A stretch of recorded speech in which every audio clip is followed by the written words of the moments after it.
Hey, Sakura. I know it's late, and I know I didn't give you any notice that I was coming home tonight. But there've been some things on my mind that I had to tell you.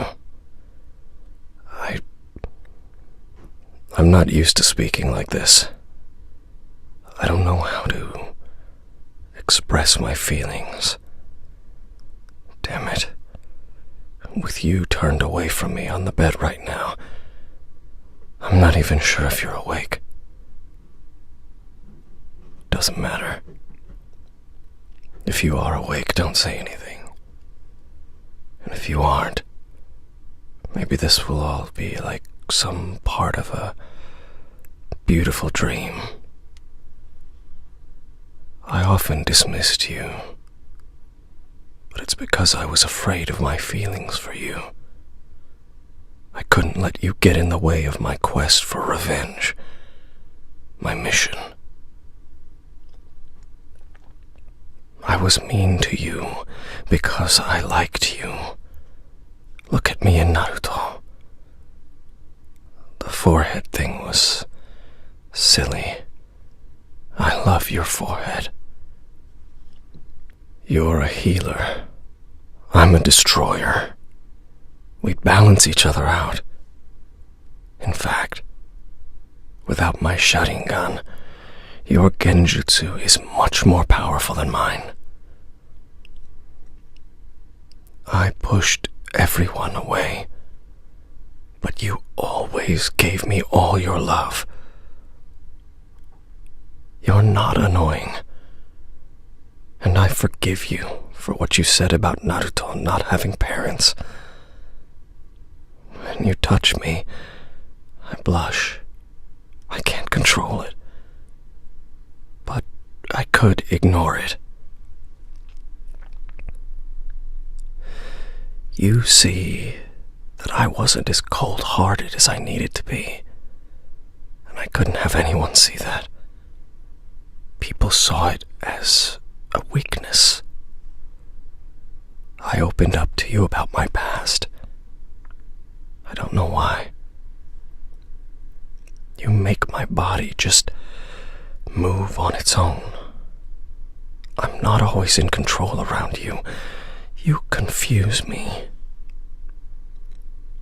After our fight with Haku, when I awoke with you holding me, I couldn't let you see me cry, but I couldn't push you away either.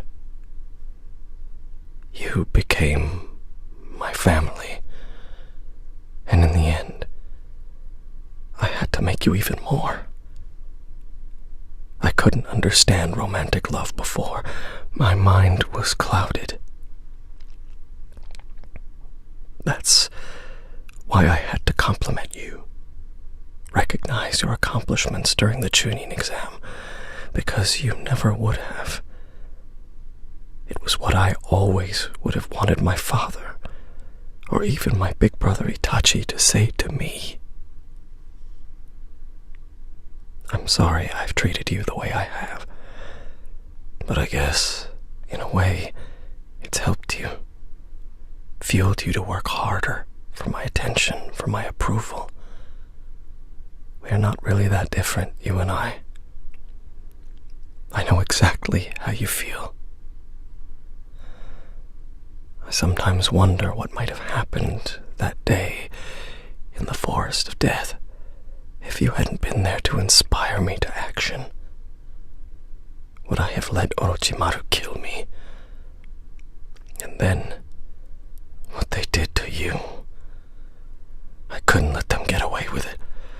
I was seething with the power of the newly brought cursed seal, but you were able to calm me, to imagine how things could have been different if I had only recognized that love was more powerful than hate. If I had only listened, my path might have been so much different. Do you remember, during the Chunin exams, you asked me to withdraw You saw my path even clearer than I did. You tried to turn me from that path, but again, I didn't listen. I was lost in my pain. I could only see revenge.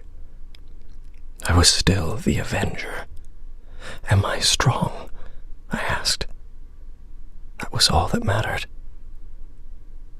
I could feel what you meant to me, and it made me weak. Or so I thought. That's why I said I wouldn't be able to forgive even you. It would be a long time before I realized that you make me strong.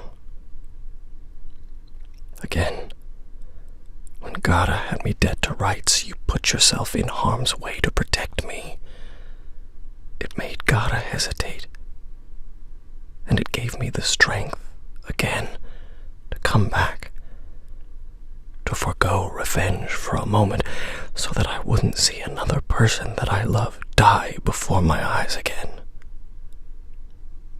As you cried, and I let you hold me, you gave me a brief time away from the darkness, and you cried for both of us. I'm sorry I lashed out at you afterwards. It was only because not being able to protect the ones I love was shoved in my face again, and it drove me to anger.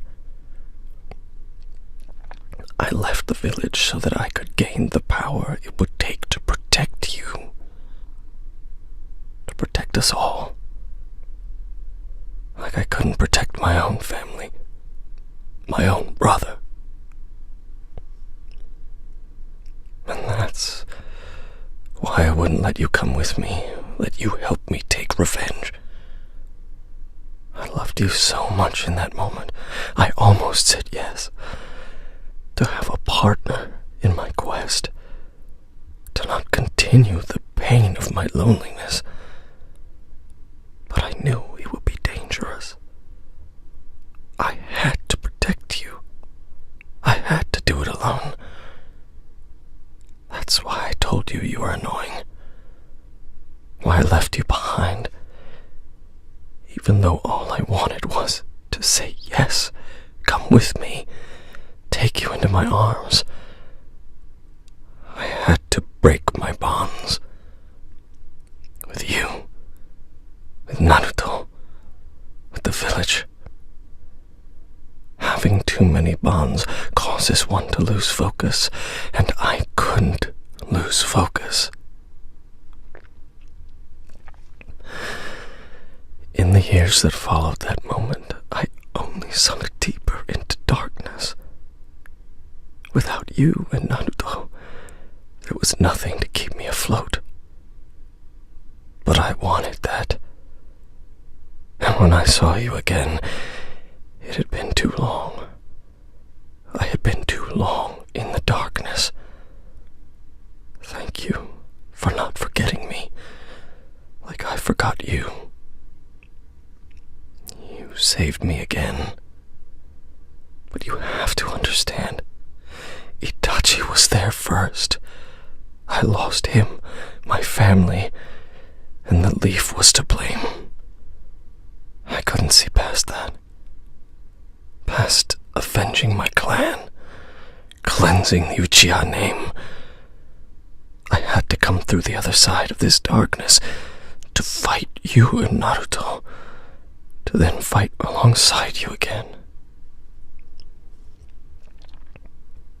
Perhaps somehow, deep down, I knew you and Naruto would never let me go. Perhaps that's what gave me the strength to go as far as I went, and the strength to come back. But before I came back, I had to go deeper. And to go deeper, I had to become the object of all hatred. You wouldn't hate me, and I had to change that. I couldn't let you remind me of what I'd lost.